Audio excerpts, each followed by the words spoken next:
Sukap yang malang, senja yang kau kirimkan sudah kuterima.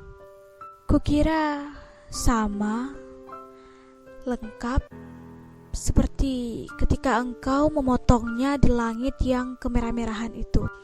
Lengkap dengan bau laut, desir angin, dan suara hempasan ombak yang memecah pantai. Ada juga kepak burung-burung, lambaian pohon-pohon nyiur dalam kekelaman. Sementara di kejauhan, perahu layar mereapi cakrawala dan melintasi matahari yang sedang terbenam. Aku pun tahu, Sukap, senja yang paling keemas-emasan sekalipun hanya akan berakhir dalam keremangan menyedihkan. Ketika segala makhluk dan benda menjadi siluet, lantas menyatu dalam kegelapan. Kita sama-sama tahu, keindahan senja itu kepastiannya untuk selesai dan menjadi malam dengan kejam. Manusia memburu senja kemana-mana. Tapi dunia ini fana, Sukap. Seperti senja, kehidupan mungkin saja memancarkan gilang gemilang, tetapi ia berubah dengan pasti. Waktu mengubah segalanya tanpa sisa, menjadi kehitaman yang membentang sepanjang pantai. Hitam, sunyi, dan kelam. Rupa-rupanya dengan cara seperti itulah dunia mesti berakhir. Senja yang engkau kirimkan telah menimbulkan bencana tak terbayangkan. Apakah engkau tahu? Suratmu itu baru sampai 10 tahun kemudian. Engkau tidak akan tahu, Sukap. Seperti juga engkau tidak akan pernah tahu apa yang terjadi dengan senja yang kau kirimkan ini. Senja paling sial di dalam hidupku, Sukap. Senja sialan yang paling tidak mungkin diharapkan manusia. Senja ini baru tiba setelah 10 tahun. Karena tukang pos yang jahil itu rupanya penasaran dengan cahaya merah keemas-emasan yang memancar dari dalam amplop itu, Sukap. Cahaya itu telah mengganggunya semenjak ia menggenjot sepeda dari kantor pos, berkilau-kilau dan memancar di tas surat yang tergantung di boncengan sepeda. Begitu rupa sehingga cuaca siang hari menjadi kacau. Angin menderu dan ombak terdengar menghempas-hempas. Meskipun ia bersepeda mendaki Bukit Kapur. Demikianlah. Maka ia suatu ketika berhenti. Dari dalam tas itu terdengar suara-suara. Ia buka tas itu dan ia melihat amplop Federal Express yang sudah tidak putih lagi melainkan merah keemas-emasan, Sukap. Seperti senja dengan matahari terbenam di balik cakrawala. Tukang pos itu mengambil amplop tersebut, menimang-nimangnya. Agak berat juga. Maklumlah, bukankah amplop itu berisi senja, Sukap? Senja dengan matahari merah membara yang turun perlahan-lahan di balik cakrawala. Seperti semua senja yang ada di balik kartu pos. Tapi yang kamu kirimkan itu bukan kartu pos, Sukap. Yang kau kirim itu senja di tepi pantai dengan hembasan ombak, bau laut dan angin yang asin. Kamu pikir berapa ton beratnya pasir di sepanjang pantai itu, Sukap? Kira-kira sedikit dong. Masih lumayan tukang pos itu kuat menggenjot sepedanya mendaki Bukit Kapur. Buset. Kalau anak-anak kecil tahu ada matahari terbenam di dalam amplop itu, lantas bagaimana? Kau tahulah, Sukap. Anak-anak di daerah Bukit Kapur begini tidak punya mainan yang aneh-aneh seperti di kota. Mereka hanya tahu kambing dan kerbau, ikan dan belut, sungai dan jagung. Nasi saja jarang mereka sentuh. Anak-anak yang tidak pernah tahu mainan robot berjalan dengan cahaya di dadanya berkedap-kedip pasti akan penasaran sekali dengan cahaya senja yang memancar berkilau-kilauan merah dan keemas-emasan itu, Sukap. Mereka tidak pernah melihatnya, Sukap, karena tukang pos itulah yang telah mendahului mereka. Ia menimang-nimang bungkusan berisi senja itu, mendengar-dengarkan, dan akhirnya mengintip. Tentu saja di dalam amplop itu dilihatnya senja, Sukap. Senja terindah yang paling mungkin berlangsung di muka bumi. Ia mengintip dan terpesona.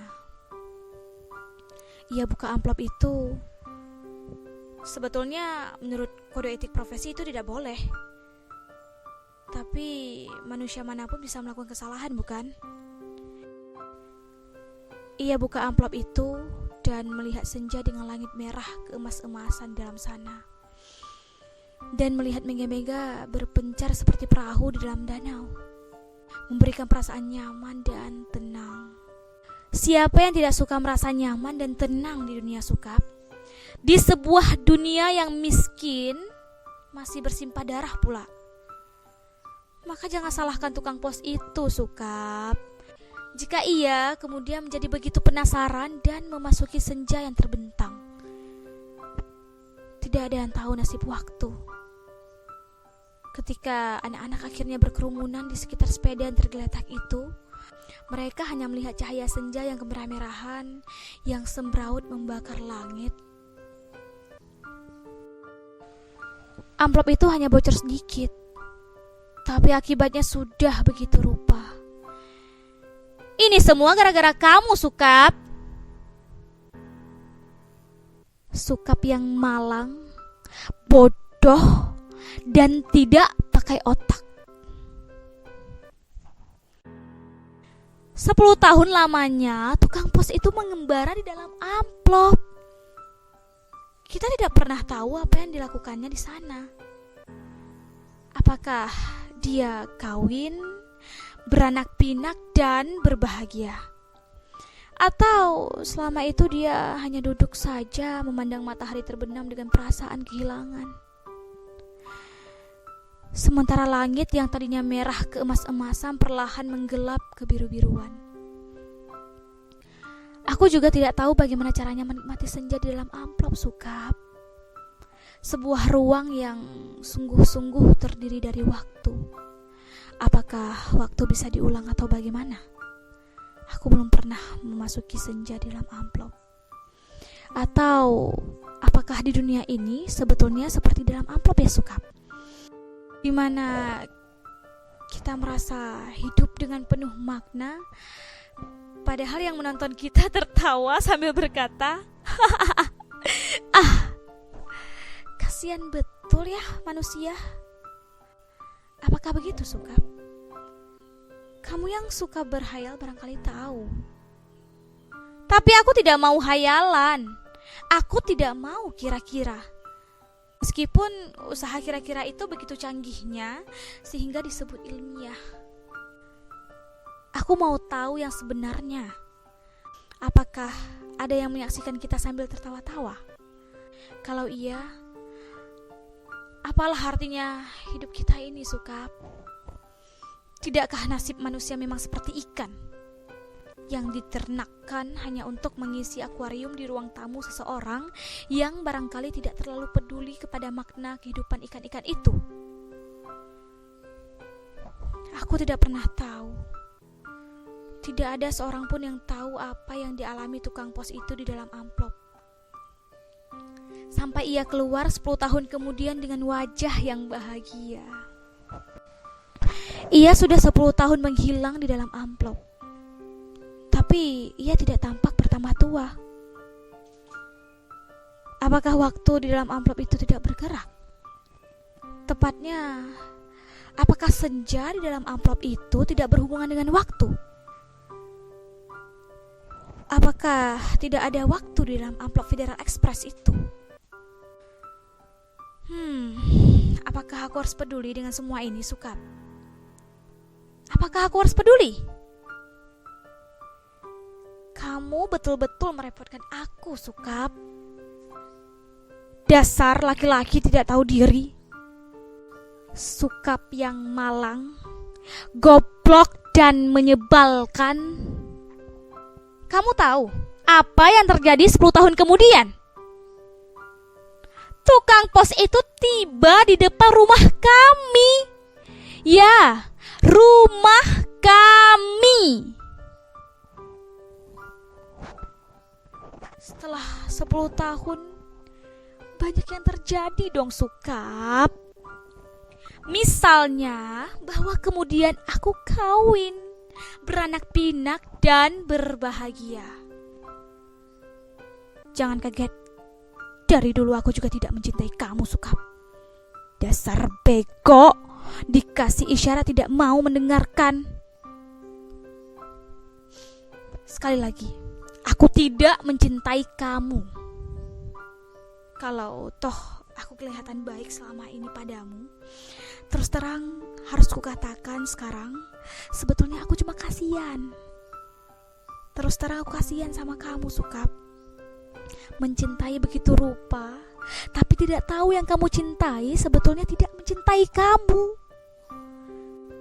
Makanya jangan terlalu banyak berhayal dong, Sukap. Pakai otak sedikit. Hanya dengan begitu kamu akan selamat dari perasaan cintamu yang tolol itu. Tapi bukan masalah cinta yang ingin kuceritakan padamu, Sukap. Soal cinta itu sama sekali tidak penting.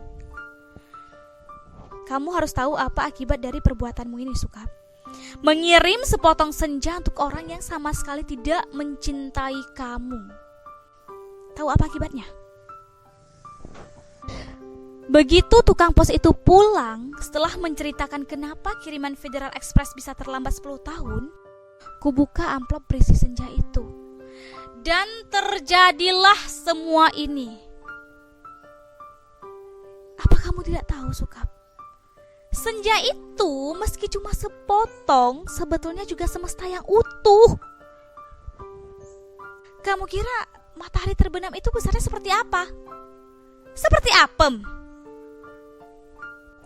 Kalau sepotong senja itu di dalam amplop terus sih tidak apa-apa. Tapi ini keluar dan lautnya membludak tak tertahankan lagi. Bagaimana aku tahu amplop itu berisi senja, Sukap? Aku bukan menghayal seperti kamu. Hidupku penuh dengan perhitungan yang matang. Aku tahu betul untung rugi setiap perbuatan, terutama apa untung ruginya untuk diriku sendiri. Betapa pentingnya hidupku selamat demi suamiku dan anak-anakku. Pura-puranya aku ini juga perempuan yang setia. Itu pula sebabnya, sebelum maupun sesudah kawin, aku tidak sudi berhubungan dengan kamu, Sukap. Lagi pula, aku tidak mencintai kamu. Mau apa? Tapi kamulah yang tidak tahu diri. Mengirim senja tanpa kira-kira. Dunia ini jadi berantakan, tahu?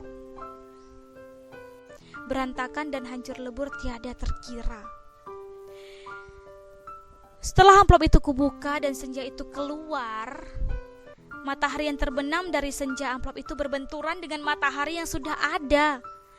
Langit yang biru bercampur aduk dengan langit yang kemerah-merahan yang terus-menerus berkedap, menyilaukan karena cahaya keemas-emasan yang menjadi sembraut tak beraturan.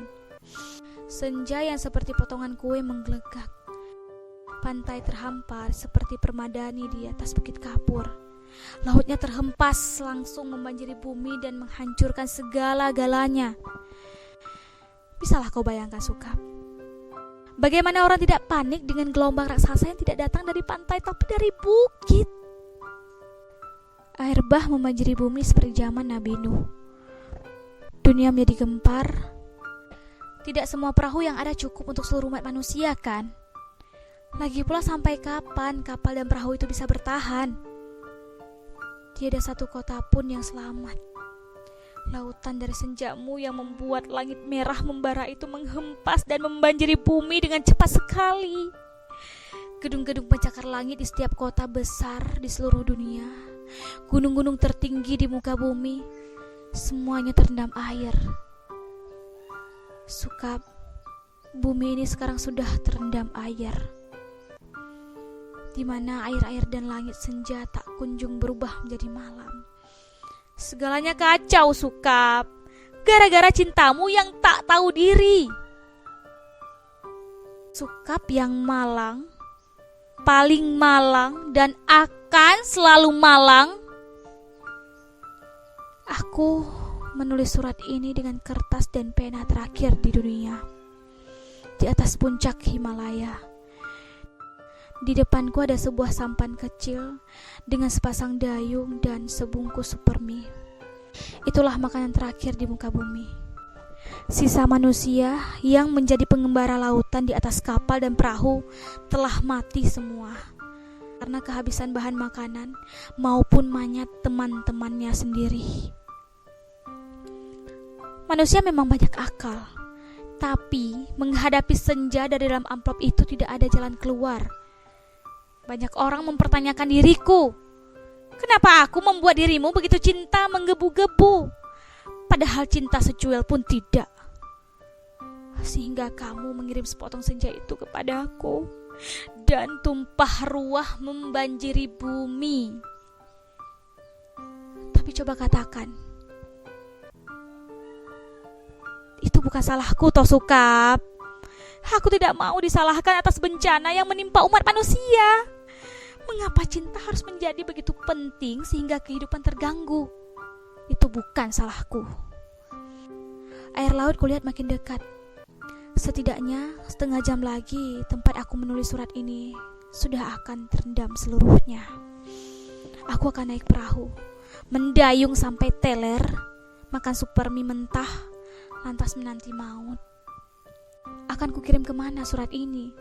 Barangkali kamu pun sudah mati, Sukap. Semua pengembara di laut sudah mati. Sedangkan di puncak tertinggi di dunia ini tinggal aku sendiri. Dari hari ke hari memandang senja yang selesai, di mana matahari tidak pernah terbenam lebih dalam lagi. Semesta dalam amplop itu telah menjadi pemenang dalam benturan dua semesta. Namun semesta dalam amplop itu cuma sepotong senja, sehingga dunia memang tidak akan pernah sama lagi. Kalau aku mati nanti, bumi ini akan tetap tinggal senja selama-lamanya, dengan matahari terbenam separuh yang tidak pernah turun lagi, langit merah selama-lamanya, lautan jingga selama-lamanya. Tidak ada seorang manusia pun memandangnya. Segenap burung sudah punah karena kelelahan terbang tanpa henti. Tinggal ikan-ikan menjadi penguasa bumi. Di kejauhan, kulihat ikan paus merah yang menjerit dengan sedih. Sukap, aku akan mengakhiri surat ini. Akan kulipat menjadi perahu kertas dan kulayarkan ke laut lepas. Bukan tidak mungkin surat ini akan terbaca juga, entah bagaimana caranya. Namun siapapun yang menemukannya akan membaca kesaksianku. Jika tidak, aku pun tidak akan tahu apa nasib waktu. Kupandang senja yang abadi sebelum melipat surat ini. Betapa semua ini terjadi karena cinta dan hanya karena cinta.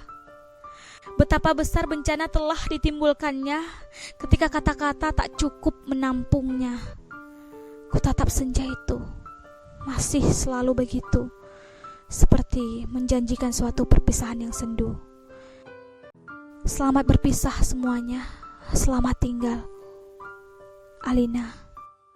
Pondok Aren, Sabtu 10 Februari 2001.